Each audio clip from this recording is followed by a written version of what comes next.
اسلامي امارت د اجمل احمدي میلیونونه افغانۍ شتمني کنګل کړې ده او د افغانستان اسلامي امارت هوایي شرکتونو ته د ټیکټونو د نرخونو په تړاو خبرداری ورکړی دی. د نیوز پری چینل لیدونکو السلام علیکم، ستړي مشئ په مکړې تازه خو ډېرو مهمو خبرونو ته.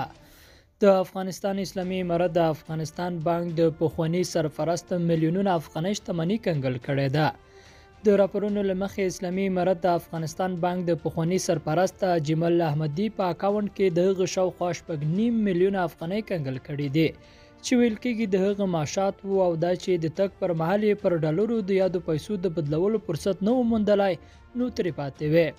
همداراز د افغانستان بانک نوی رهبری د دغه بانک د 5 امیرینو له ګډون یو پلاوی ګمارلی څو په دغه بانک کې د اجمل احمدي له لوري ترسره شوې ګمارنې وارزوي او پړای بشپړ جزئیات وړاندې کړي.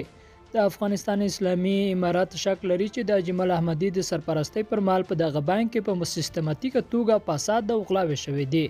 اجمل احمدي د پخواني ولسمشر اشرف غني د کورنۍ له نږدې غړو ګڼل کېده چې د ولس له سخت مخالفت سره یې هم پر دې خورا مهم پوسټ ګمارلی و او کلک ملاتړ یې ترې کاوه.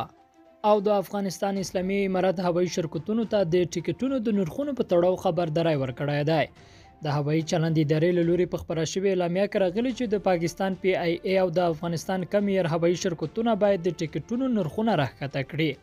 سرچینه وایي نرخونه باید د کابل تر سقوط د مخکې نرخونو په اندازه وي او کله د امر سرغړونه کیږي نو اسلامي امارت به د یادو شرکتونو پر پروازونو پر یاد خاطسیر بندیز ولګوي. لیدونکو له غوږ نیونه مننه، ښې چارې.